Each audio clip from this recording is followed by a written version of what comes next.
he had some wonderful command. His first one was on a buoy tender or whatever. I mean, one of his first on big ones was as running a buoy tender. He should tell that story, but I've heard it and I love it because it's what I believe I trained him for.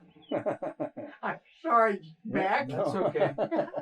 That's okay. The bottom line is that as we see these vignettes affecting cadets at the academy, we want to tell them, you're at the academy is in the leadership business.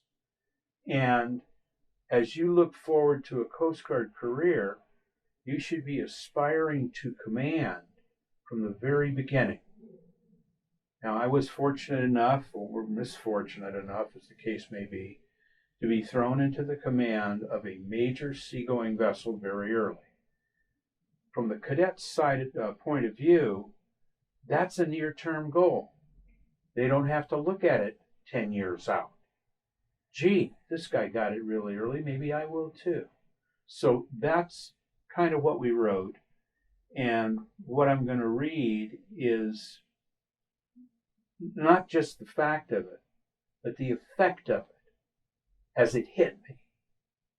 Because I really wasn't focused on the effect of it until I passed the sea buoy and I had it. And then, oh my God. They're all yours. That's it. And that's kind of what this story is. Okay? Does that help? Go. Good. All right. As we passed the sea buoy leaving Apra Harbor, watching it slide aft outside the ship's wake down the starboard side, and then drop astern, it comes crashing home to me that I am now the final authority on U.S. Coast Guard cutter Basswood, WLB 388. The ship is mine, even though I'm only a 24-year-old lieutenant junior grade, 2 full grades below billet level. If I were smart, I would listen to the views of the other officers on board, but I don't have to.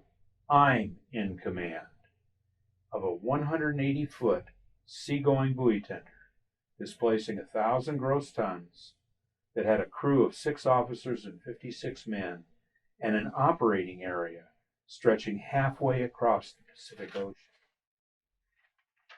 All discretion, the ship and its missions, the lives and safety of the entire crew, everybody and everything on board are solely in my hands. All tactical and operational decisions to be made are mine alone to make.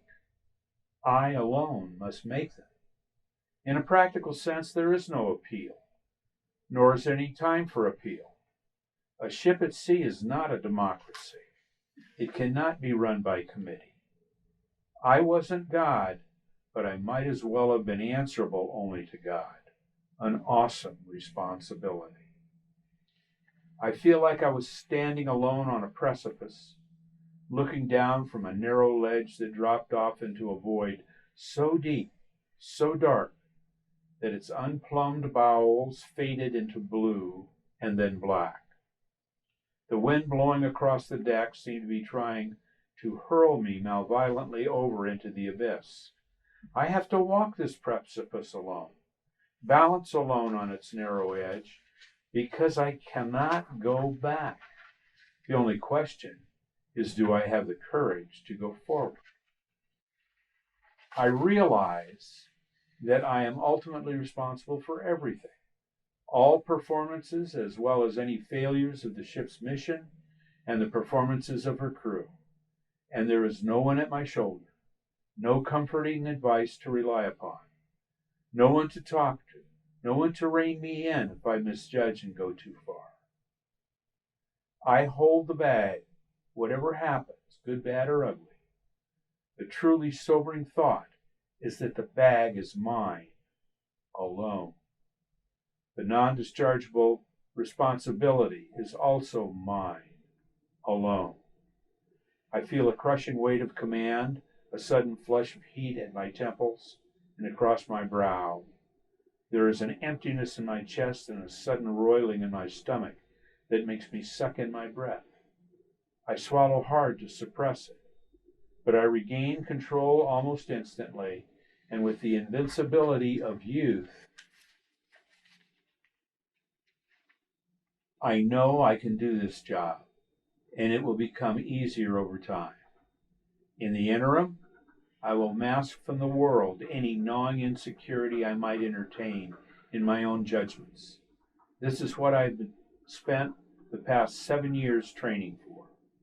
Everything I have done, everything I have experienced, every trial, every success or failure that I have learned from since I first raised my right hand to swear into the Coast Guard and to attend its academy, must be, under all circumstances, the natural progression to and prelude of ultimate command. Very good. Did you feel like you were prepared by that guy? In reality, yes. Okay? Yeah. I mean, the stuff that I didn't write was that, at that moment, was my feeling. Yeah. And I felt that I had trained for this job, that I had been prepared completely for this job, and that I could do this job. And at that moment, I climbed up into the captain's chair on the wing of the bridge, never looked back. Yeah. You can be a watch officer. Yes, you are in command of the ship, the control of the ship, as a watch officer. You have a watch section working for you. But you know, you're not the final authority. There's always someone there. You've got a trained executive officer, you've got a trained operations officer, you've got people with more experience than you that are right at your shoulder, that will whisper in your ear if you need it, that will give you advice if you need it. But when you're the commanding officer, there's nobody out there with you. Ultimately, you could say it was the needs of the service at the time.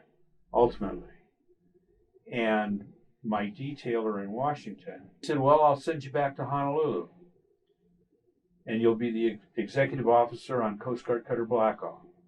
We've got a situation there where we've got a lieutenant commander who has to rotate. We've got to move him. We've got to move his family, and I need somebody." And I said, "That's, I'm just a JJ. That's senior billet." He said, "I wouldn't offer it to you if I didn't think you could do the job." I went back to Honolulu, and I loved working buoys, and I learned from a very good commanding officer how to run a buoy tender and how to organize and reorganize a buoy tender to make it work. Along comes Vietnam, and Black Hawk is sent to the Philippines to replace the Nettle and to work in country. And it fell to me to write the organization for it, to expand it from 6 officers and 56 men to 8 officers and 63 men with all the facilities to do this. And I did it. I brought it in on time, and I brought it in under budget. And I was expecting people to go with it. That was part of what I was told. And I found out that no good deed goes unpunished, and they sent me to Guam. When I get to Guam, what they didn't tell me was that the man that I was replacing, he was a lieutenant commander. He was timed out in Guam, and it was basically, for him at that point, an unaccompanied tour. So they had to move him, and they had nobody to replace him.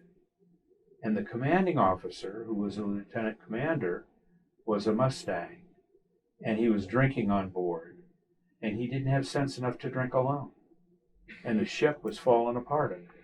Oh, God. Right? And I go out there basically because somebody in the district office, a former commanding officer of mine, who is now the chief of personnel, knew that any place that guy fell apart, I would be able to pick the ship up and bring it home. They didn't bother to tell me that. Oh. Right? So we get a month into my tour. I just reported in. And the CO goes into the hospital with stomach problems from drinking. He's there for more than 30 days. He's got no prognosis as to coming out. And I had to do something. The Coast Guard regulations said I had to transfer him to the group administratively. Well, how can you transfer your own commanding officer? Right? Is it an act of mutiny or is it following orders? And I asked my operational commander, who is a flyer, excuse me, Les, what should I do, you know? Well, he didn't know the pointy end from the round end, and he didn't care. And he didn't know what to do. So I said to him, well, Captain, do you mind if I call Honolulu and ask them? Call the district. He says, no, if you can get the time, go ahead. Well, we didn't have satellite communications. There was a war on, and it took me almost 3 weeks to get the time. But I called, and I was expecting to talk to the chief of personnel. I got the chief of personnel, I got the chief of staff, I got the chief of operations, and the district commander, Admiral Ben Engel, 3 stars, Western area, on the phone all at the same time. And they're talking to each other. And this is when I found out why I was sent out there, right? And I needed an answer. What was I going to do? What do you want me to do? And he answers cryptically, well, son, I guess you're going to have to do what the Coast Guard regulations tell you to do, aren't you? Complete deniability. And I just took it. And from there, I will admit that I fought everybody who didn't have a seagoing billet and was a sailor. I fought them to hold that command for the better part of the next year. Well, that sounds like as much a command story as the coming to realize you own the ship. And that's prior to that realization, right? Yes, it is prior to that realization. Knowing that I was going to have to take over, being told, do what the regulations say. Right. Knowing that I didn't have the blessing of a letter that said you're in command. So you go to the next step, which is the fact that when I was on the Black Hawk, and I had a very, very competent commanding officer, you as the executive officer do the maneuvering of the ship. You work buoys, you learn to work buoys, but you've always got your CO standing on your shoulder. So when you're pulling out from port, you've always got the tendency to look over your shoulder and say, Captain, is this far enough out for you? Should we back down now or spring out some more? And he'll give you advice. Well, I'm getting underway on this trip that I wrote about. And I come up to the dock, we're getting ready to get underway. And I let go 1, 3, and 4, and I'm springing out on my number 2 line. You move forward on the number 2 line, and the moment is that your stern, your bow is held against the dock, and your stern springs out. And I'm springing out on the number 2 line, and gee, everything is fine. And I look over my shoulder, and there's nobody there. Right? And I said to myself, oh my God. And I did it. And I maneuvered out of Apra Harbor and down the channel. And it was when I got to the sea buoy that all of a sudden this hits me. That I'm alone. That it's mine. That this is my responsibility. That there's nobody else. And that's what I tried to convey in what I wrote. Yeah. What a great way to tell It's a good. story. Yeah. Cut.